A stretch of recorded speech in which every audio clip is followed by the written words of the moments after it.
Hello, everyone. Let's welcome Ashutosh ji. Jai Gurudev. Jai Gurudev. Great. So everyone's very eagerly and enthusiastically waiting for you. I can't tell you, we already have 85 people right now, and Yeah. there are a lot more coming in. So it's so nice to have you here. Same here, Didi. It is indeed an honor to be talking to you. No, first let me introduce you to everyone who's so eagerly waiting to talk to you.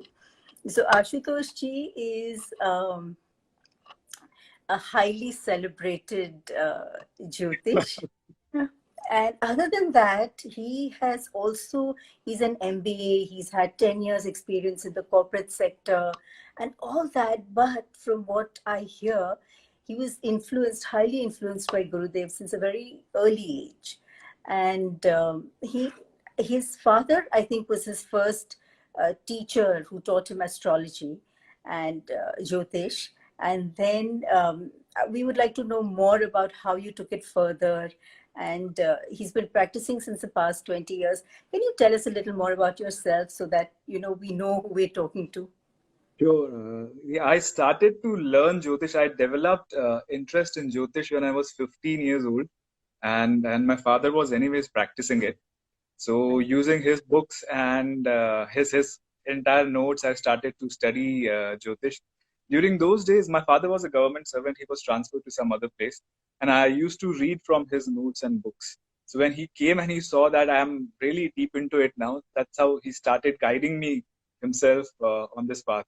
And then later on, a very good teacher who has been into Jyotish right from there, from his childhood and his entire lineage for past 15, 16 generation, they have been doing Jyotish. So Mr. Jay Narayan Bohra, he was the one who took me under his guidance and he started guiding me. He also is from Jodhpur. I belong to Jodhpur, Rajasthan. So he was also from Jodhpur, and that's how I started my Jyotish learning. And then rest is a history. Wherever I got a good teacher, I have just been to them and tried to learn as much as I could. And I still feel that Jyotish subject in itself is such a huge subject. I still feel that I'm still scratching the surface and still a student of Jyotish. I think entire life, even if I study, I would still be a student of Jyotish. I believe so. How deep would you say is the science of Jyotish? Didi, this is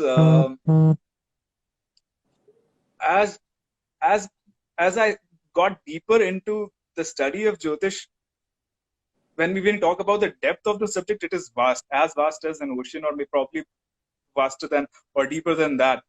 Right. Uh, but when we actually talk about practicing Jyotish and the impact of Jyotish in our lives, uh, the the most important granth of Jyotish, which is called Brihat Parashar Hora Shastra, Maharishi Parashar has given it, and he is considered as the authority in Jyotish. Whatever he has said is final.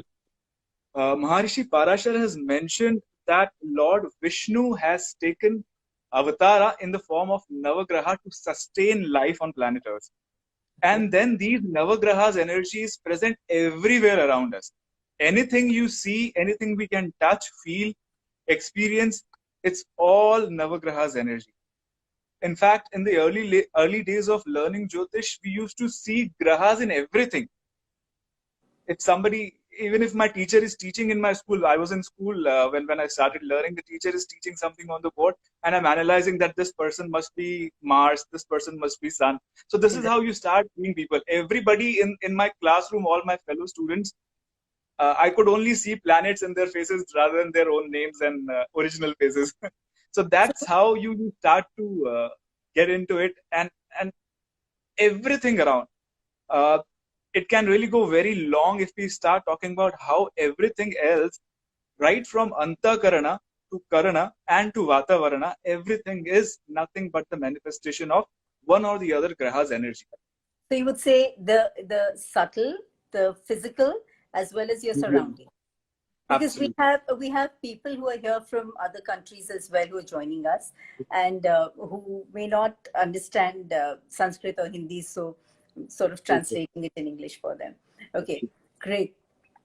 So you would say that the planets have an effect on everything, right from the mind level to the body to the subtle body to the surroundings.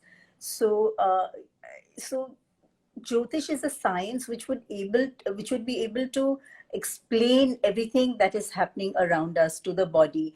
The planets have an effect on everything, and therefore, whatever is happening is happening. So today, most people who are here right now, there's so much uncertainty with the current situation, with the pandemic, all that, and most people over here, a lot of people have sent questions, and questions are mainly pertaining to the current situation, you know and they would like to know a little. And see, right now it is so uncertain. The whole situation has created so much uncertainty and instability in people, in their minds, because no one knows what to expect. No one knows what to expect in terms of how long are we going to sit at home. If we go out, is it safe or not? Can we travel? Can we send our children abroad? They've all come back from school. They may need to go back to school. When can we send them to school? What about our jobs? Which is a safer place to be in, India, or should we be somewhere else? And what happens to they like all kinds of questions in people's heads.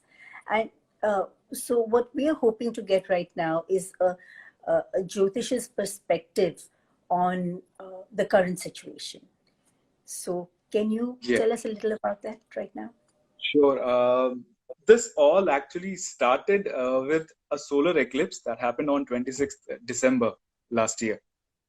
It was an annular solar eclipse, which means a complete solar eclipse. And such kind of eclipses are rare. Annular solar eclipses are not a routine phenomenon. When would you Um, think was the last time it happened before this the one? last time similar kind of eclipse happened before 9/11. Oh, okay. Before that, also we had somewhere around 2000, year 2000. Uh, Before that, also, now here it is not just one annular solar eclipse.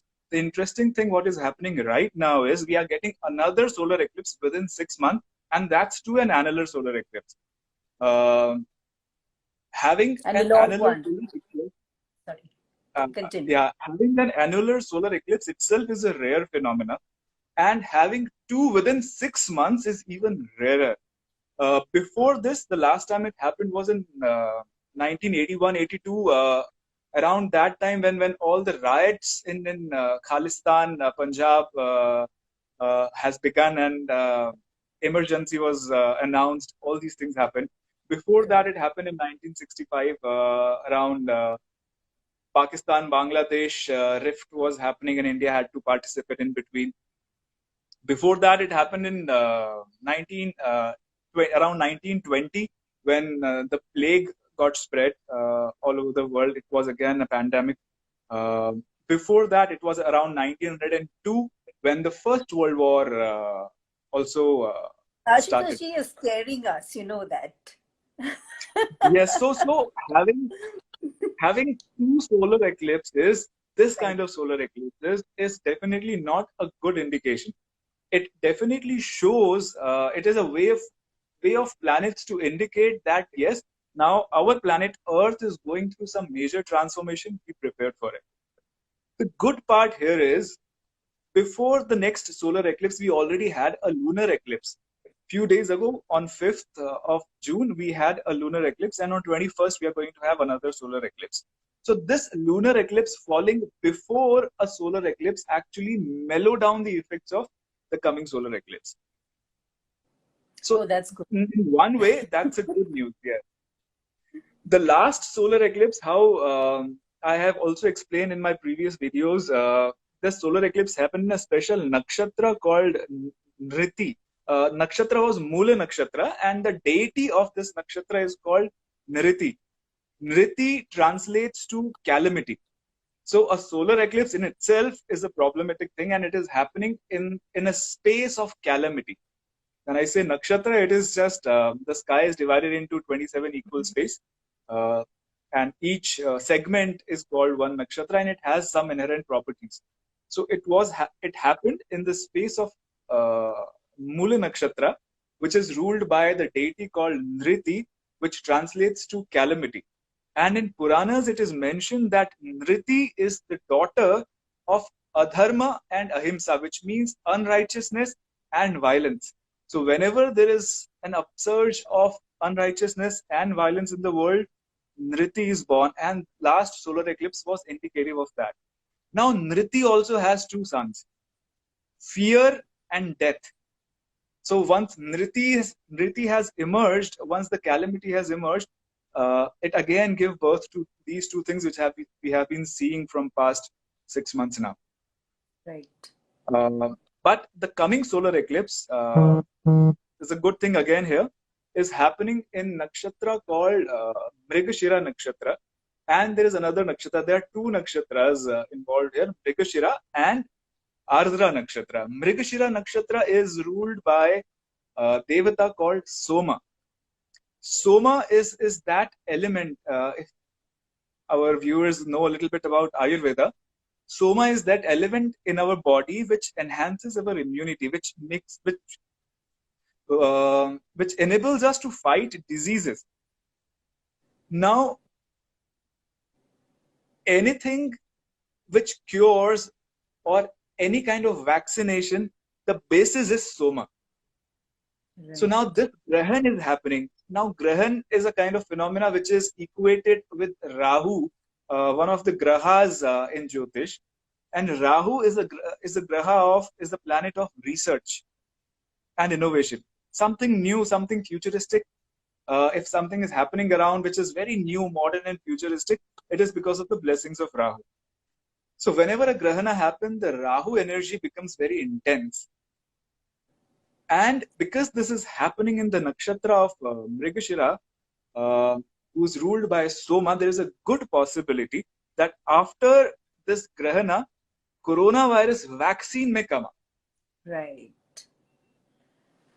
So you would say, how long do you think it would take for something like that, for the effect of the Grahana or the change in the planetary positions to bring about that result? I'm hoping by September end we should get some vaccine according to planets. But here another concern which is alarming here with this upcoming Grahana is, though it may put an end to coronavirus or it may stop the spread further, but because it is happening now, Mrigashira and Ardra nakshatras are ruled by Mars and Rahu. And whenever Mars and Rahu joins together, when they come together to do anything, they create some explosive situation. So this is a time when we may witness some war-like situation or some riot, some kind of violence is expected after this Grahana. So I do not see everything to get back to track before May of next year. So a lot of people have predicted May of next year, for things to get better. But so are you trying to tell us that it's not just health, but it's also economy, it's also the political situation? Which are the areas that are going to be affected by this Grahana? Political situations, definitely. It may cause some setback to some political party, or we may lose some political leader also. So situations are like that because of the violence or because of some abrupt thing, something that will come up suddenly and will shock everyone, and which is not going to be too nice. So we have to be prepared for that. When do you expect that to happen, and where? Which part of the world? See, though the next Grahana is happening in India, the effect of this Grahana would be starting from Japan, Taiwan, China, all the southeastern country, Indonesia, Malaysia, Singapore, then Thailand, Nepal, India, Pakistan, Afghanistan, Russia, and some part of Africa. Some part of North Australia also will be impacted. So these are the major countries who are going to get impacted by 21st June eclipse. But there is another eclipse coming on 5th of July on Guru Purnima Day itself. That will impact the other Really? part of the world, which will include the Europe and America. So it means So it's I like the entire world. There's going to be no part of the absolutely world that's going to be unaffected by the. yes. Yes. So So why? Go this ahead. time definitely, I would recommend everyone to keep to take maximum precautions. Do not be in a hurry to start your work again or to get back to your businesses. Uh, take your time. This is a good time to go inwards because this is not ending with this grahana. In December, we are getting one more grahana. So it is like three grahana within a span of 1 year is not a small thing. Astrologically, it is a big event. It has a long-term repercussions also, uh, which may take another couple of years to subside. Coronavirus is just the beginning, I would say. There are different kind of challenges which may crop up with different grahanas coming. So there are some people who are talking about a world war also at this time. Do you see a possibility of that? Uh, this year, uh, when the Samvat changes according to Hindu New Year, this year is an year of Mercury, Buddha, and whenever Buddha rules certain year, and this year is also called Sharvari, which is an year of abundance when the crops are pretty good, and it is a good year for farmers, as per general dictum. The samvatsar also repeat themselves after 60 years. So the first crop we have seen, the Rabi crop has come really well. But uh, because of this grahana and planetary position, that there will be 6 planets in retrograde motion, and Mars will be in which nakshatra the grahana is happening. Mars is nakshatra. Mars will be in a watery sign. So it may cause disturbance in water elements. At some places we will see floods coming. At some places we may see droughts coming. Uh, it may affect the business very severely this year.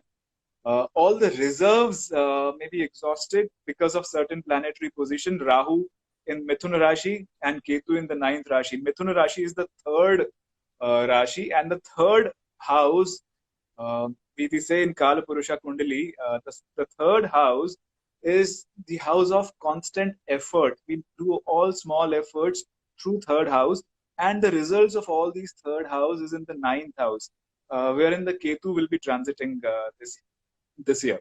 So ninth house is the reserve of everything. So with this grahana happening in third house, I'm afraid that all the reserves will be exhausted, and we may face some tight situation in terms of logistics, transportation, and food shortage also. But war is not very evident.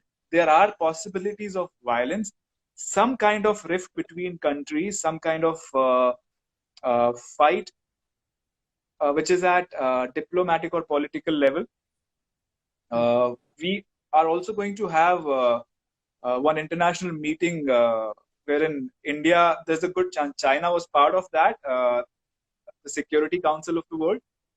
And now there's a good possibility that instead of China, India may become part of that Security Council. So there are some good benefits which I see coming for India. There is definitely some kind of rift, some kind of warlike situations or riots which may crop up. Some violence will happen, but world war is not seen. Okay.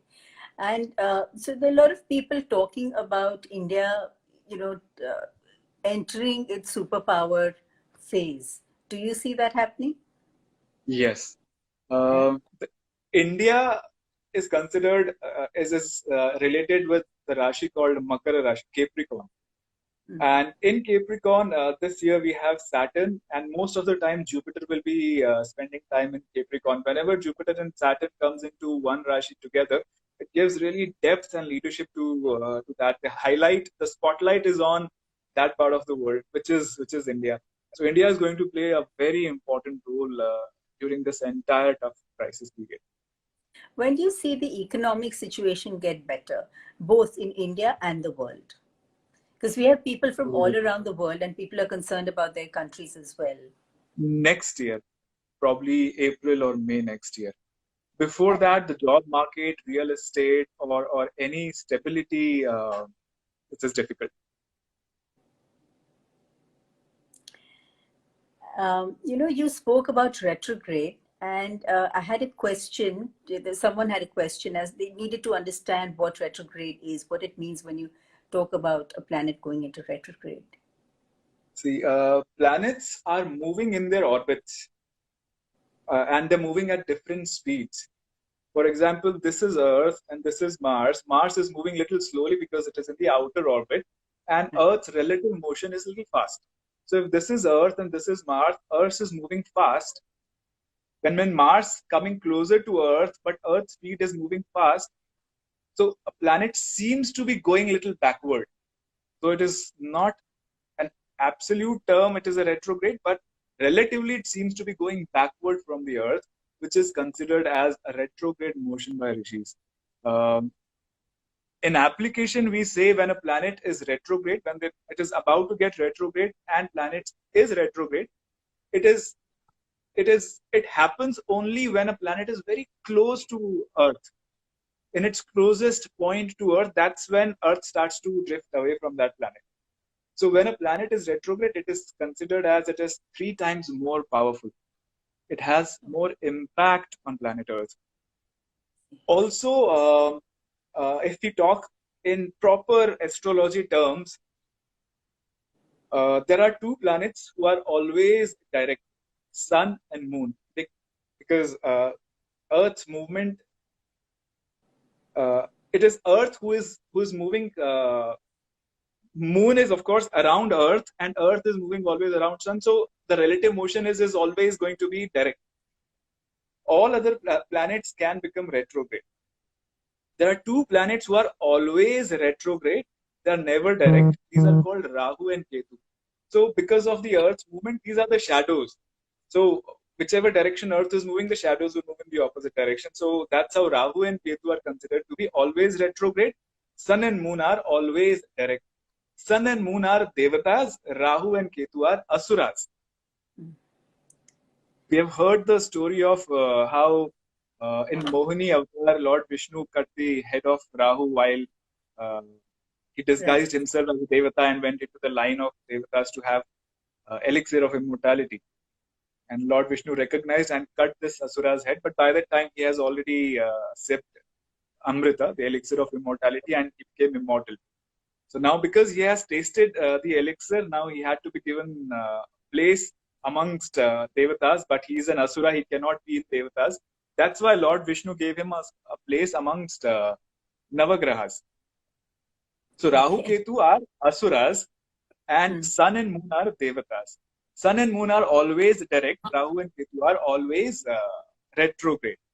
So it is also said when a planet is direct, it means they are in the team of Sun and Moon. When a planet is retrograde, it means they are in the team of Rahu and Ketu. Talking about Rahu and Ketu, there is a fear, when people say Rahu, Ketu, there's a fear.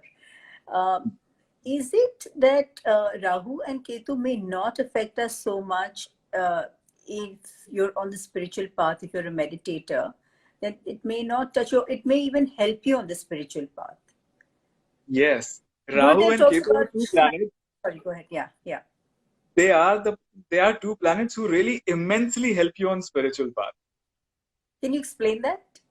Yes. Rahu, if we understand the subtle energy, Rahu is Maya. It's the illusion creator. So the first manifestation of Maya with which we started to consider ourselves separate from the God, the ego, the ignorance manifested. That is the function of Maya, which which made us feel that we are separate from the one Brahman. This Maya is Rahu, and Ketu is that energy. Gurudev has once explained this. I asked Gurudev this question once in satsang, that Gurudev, what is ignorance? And what is the root cause of ignorance? So in his usual style, Gurudev first mocked me. He said, "Do you know the answer of this question?" I said, "No." He said, "That is ignorance." And everybody laughed.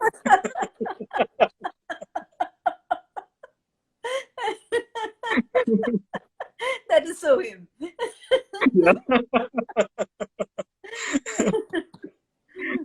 But then he also understood that, yes, this was a sincere question and I was really stuck here. Then he also answered this. See, you know about the 3 acts of Brahman. Srishti, Sthiti, Laya, which means creation, sustenance, and dissolution. You know about it, right? I said, yes. And then he said, there are 2 more acts of Brahman. The 4th one is called Tirodhana, and the 5th one is called Anugraha. Tirodhana means hiding self from self through self, because there is no other.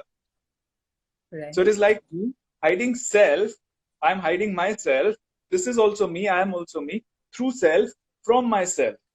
So because there is no other, this is a play. This is a leela, and it happened called Tirodhana. And the 5th one is Anugraha. Anugraha means revealing self to self. Revealing self to self. Yes. Yes. Because hiding is also from self to self, through self. So revealing is also to self. Right. So Rahu is this 4th act, Tirodhana, hiding self from self through self. And Ketu is revealing self through self, which is Anugraha or grace.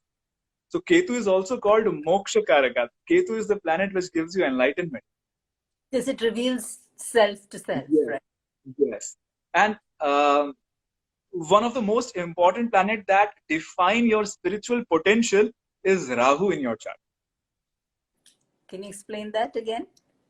That will become too technical for this forum. But Rahu is one of the most important planets that defines the spiritual potential of an individual. Yes.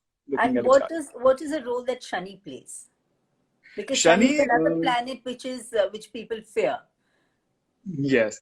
Shani is karma phal data. It is a karmic retributor. So whatever karmas you have done.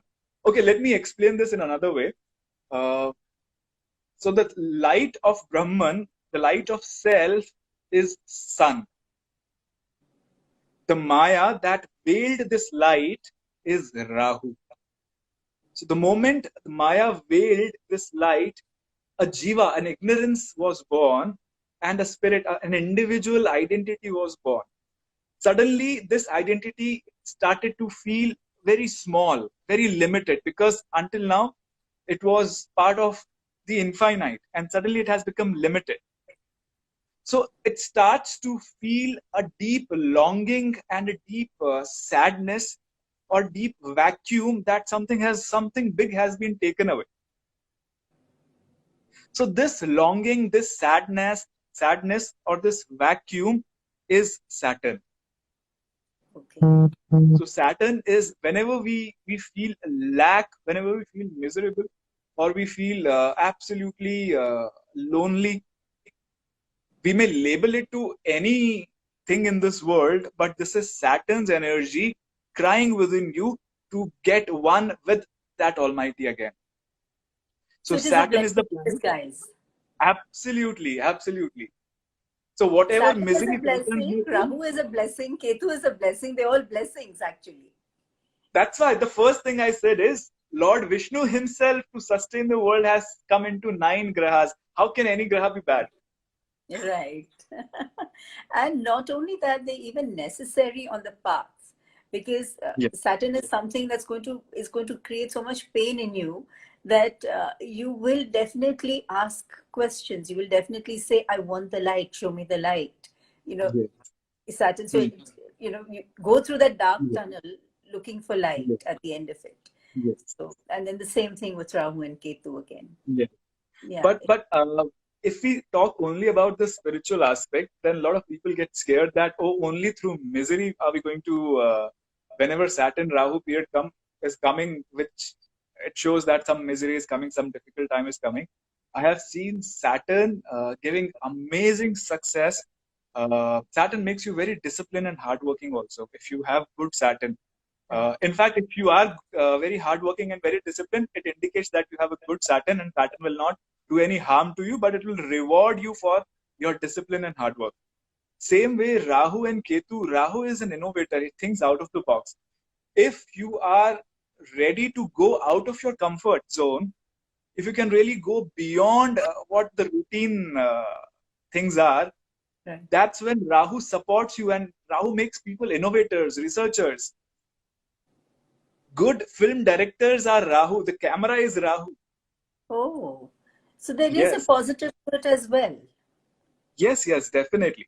There's an No unnecessary fear. graha, no graha is all negative. No graha is all positive. Even sometimes Jupiter, the most benefic graha, has some negative effects. Hmm. And the worst feared grahas like Rahu, Ketu, Saturn, they have some blessings attached with them. Effects, yeah. Going back to the current situation, so it's kind of scary and it feels very bleak. And when it comes to Jyotishi, one is prediction, and then the other is there is also upai, as in a solution for it, or something that some kind of precaution one can take, knowing that this kind of situation is coming up. How do you protect yourself against all this? Is there something that one can do at this time? For all of us, there is good news. The best remedy of Rahu, as I mentioned, Grahana means intense Rahu energy. And the best remedy of Rahu, which I usually subscribe, is Sudarshan Kriya. So if you're doing Sudarshan Kriya every day, Rahu has less impact on you, and the Grahanas have less impact on you. As well as meditation. Because Yes, there may of be course. some people over here who don't know what Sudarshan Kriya is, who have not taken the Art of Living course. And so Sudarshan Kriya is basically a breathing technique that we teach in the Art of Living. And it's an extremely powerful technique. So that is something you can learn. And meditation as well. So I've heard Gurudev say this very often. He says that the effect of the planets are up to the level of the mind. But when you meditate as a meditator, as a practitioner, when you reside beyond that, when you go beyond the level of the mind, then the planets don't touch you so much. This happens to a lot of us, right? That you go to astrologers and they tell you that, oh God, the time is so bad right now. Oh, your time, oh, your Shani Dasha is very bad. Oh, this is very bad. That is very bad. And you look at the astrologer and say, are you for real? Are you really reading my chart or someone else's? Because you don't feel it. You don't feel like you're going through a bad time at all. Yeah, there may be some things on the surface here and there that happen, but you don't even notice it because you're beyond that. So can you tell us more about that then? Yes, because there is a dictum in Jyotish Shastra which says Kim Kurvanti Graha Sarve Yat Kendre Brihaspati, which means what will these grahas do to you if the Guru is in the center? Though it is in one way it is referring to the center houses of the chart, but this applies to everybody's life also. If the Guru is the center of your life, what other planets will do to you? So just having Guru in your life, having faith in Guru or a deity, strong faith, can also mitigate the effects of planet. And also Gurudev has given one excellent remedy to mitigate the effects of all negative planets or all planets, I would say, is Om Namah Shivaya chanting. This is such a powerful thing, though Gurudev gives it very simply and easily to everyone. But being because I'm studying this, I have learned a little bit of Mantra Shastra also. We can really relate to it, that how powerful and how technical it is. How Namah Shivaya, these 5 syllables, are connected with the 5 elements, and these 5 elements in turn are connected with the 5 limbs of time, which we call Panchanga, and Om is connected with our consciousness. So the moment we chant Om and then Namah Shivaya, we not only clear our consciousness and we also clear the 5 elements.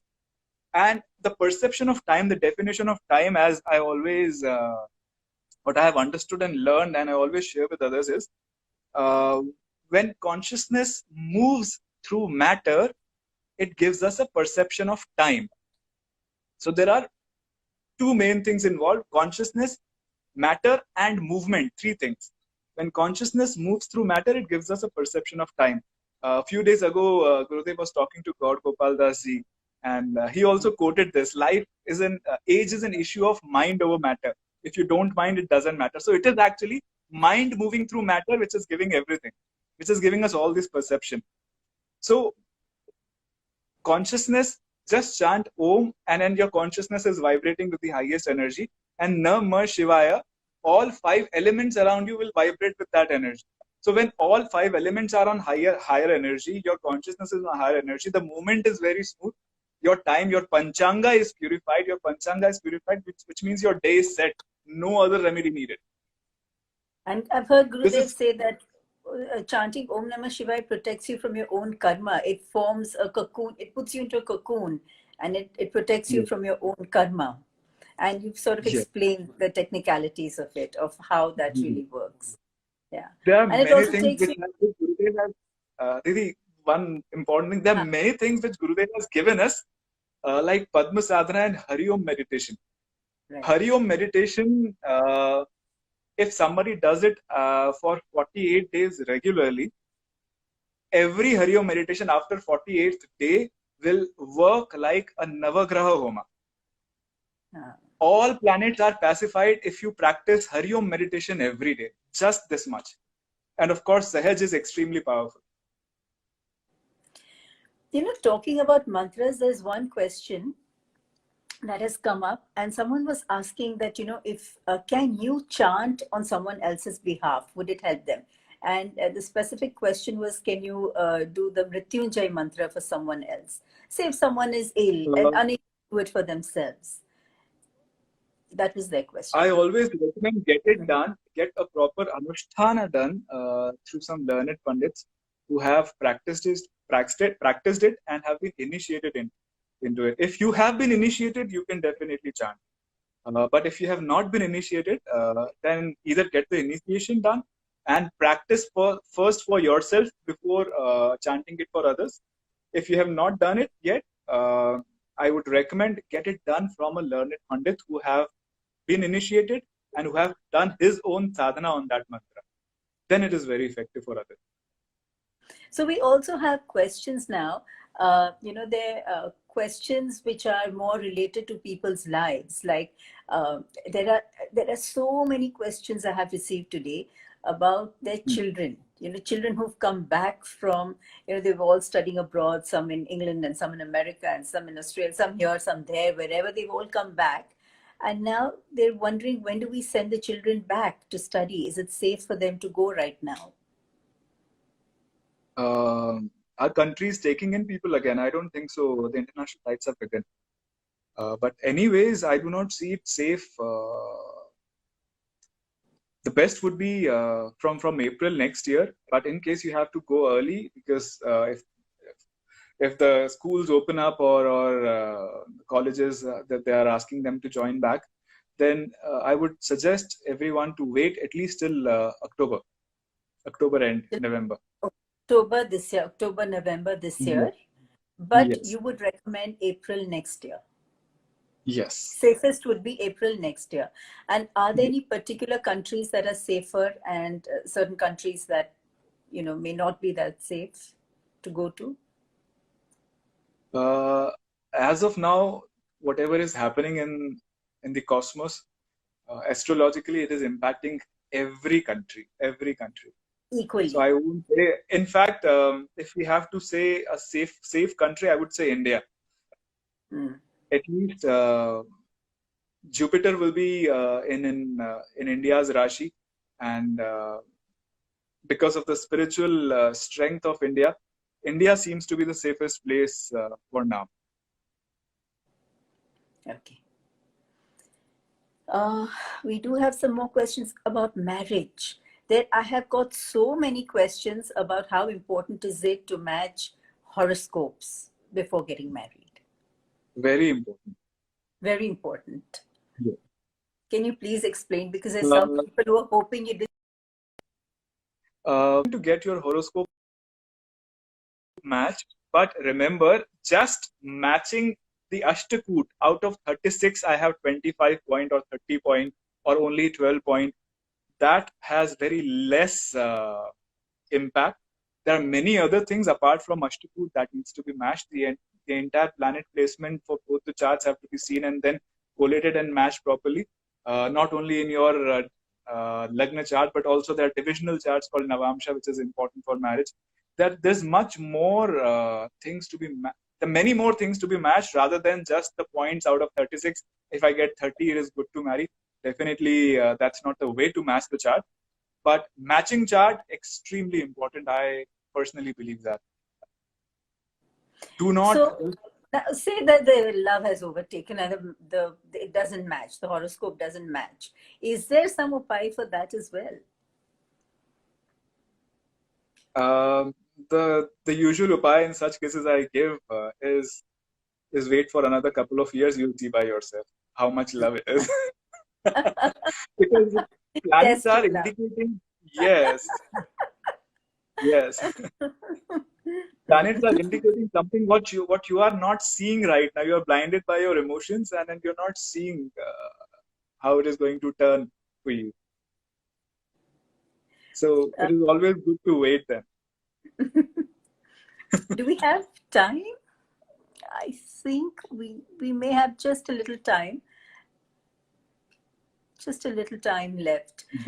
So what else would you like to tell us now, right now? So people are really interested in can you tell us a little about the economy, about, little more about, economy in different countries as well. So people are concerned. I've received questions from the USA about the economy over there and over here. I have not analyzed. I have not analyzed. Yeah, I have not analyzed the economy of US. But for India, this Samvatsar indicated some difficulties in finances and economic situation.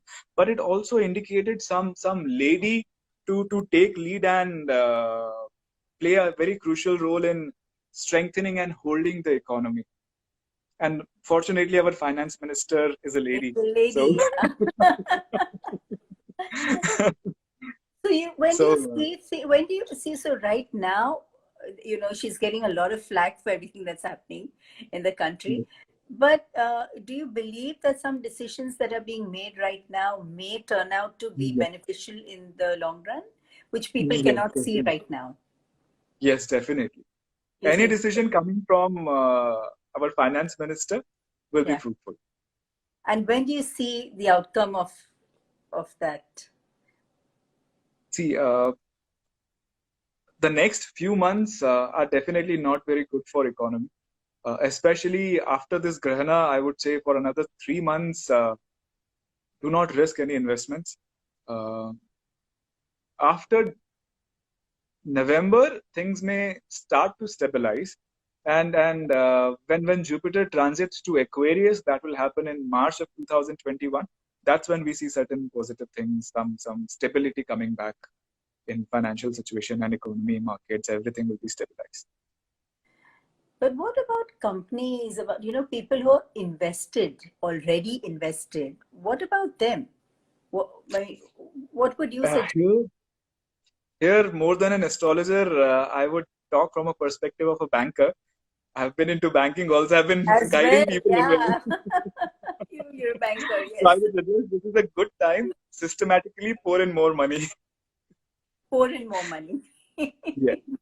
Systematically, don't put it all together, but every month, little bit for the next few months, and you will get the benefit of smoothing average.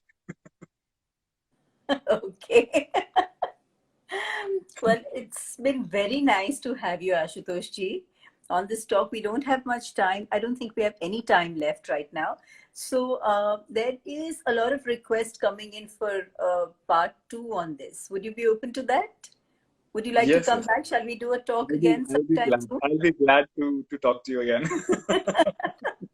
So I would like to tell everyone who's watching right now that we shall be bringing Ashutosh back again soon. And so then, you can send your questions beforehand, because I cannot read clearly. So I'm finding it so difficult to read your questions right now. I have a problem. So just send me your questions earlier, and then I'll ask him. I'll make sure to ask him all the questions. And thank you so much, Ashutoshi, and we will Thank you see you so much. soon again. Check it. And thank you so much, everyone, for being here. Yes. And I hope a lot of your questions are answered. I hope it's giving you some relief also to know that even though the times that are coming up are difficult, but we're not doomed, right? It's just going to be a difficult time that we're going to go through. And it's not like there is no solution to it.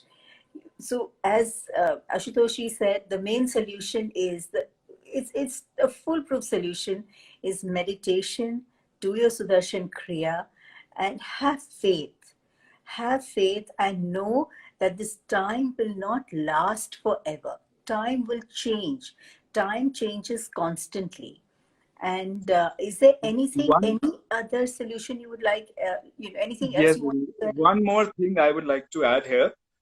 Because looking at the planetary situation, Vedic Dharma Sansthan is organizing Hanuman Chalisa chanting session on the Grahan time, on the Grahan day, 21st of June, 11 a.m. We plan to gather. Our sankalpa is that let's 1 lakh people come together and we chant Hanuman Chalisa for 11 times. And with this energy, with this prayer to Hanumanji, hopefully we'll be able to sail through the period ahead. And this will also, being part of such a huge energy, will also really uplift our spirit and gives us strength to deal with the challenges which Grahan may pose to you. Though the results will be different for each Rashi and each individual looking at their planets and all. But in case if there is some challenge which has been posed by, which Graha might pose to you in future, that will give you strength to face them. And if this Grahana is beneficial for you, it will definitely enhance the benefit qualities of this Grahana if we chant Hanuman Chalisa all together. So And on just 21st of June, sure, go ahead. Finish. 11 a.m., we are all coming together online to chant Hanuman Chalisa for 11 times. It should not take more than 40 minutes, I guess. So from 11 to 11:40, we'll be able to finish this. And just that chanting, just the vibrations, when so many people chant together, it just permeates into the environment, and it changes the energy and the feel in the environment. And do you also agree that nothing is fixed? If it were fixed, then there would be no upay, right? So nothing is fixed. Absolutely. There is a possibility of bringing change. This is an indication of what is to come, but it is not definite that you're going to, it's not like you're going to have to face it. You can take precautionary measures beforehand to protect yourself from what's coming, right? Yes, definitely. Gurudev has once mentioned this again in his words, that God can change anything, God or Guru. So he said Guru can change anything, then he changed it to God can change anything. That's why Guru or God is called omnipotent. इसीलिए उनको सर्व समर्थ कहा जाता है. So if we have the key factor here is our faith. If we have faith in our Guru or in our God or in ourself also, then there is nothing which cannot be overcome. True. Thank you so much. I think before they kick us out, we should leave. Thank you, everyone. Thank We'll you. see you all Thank soon you. again. Jai Jai Gurudev.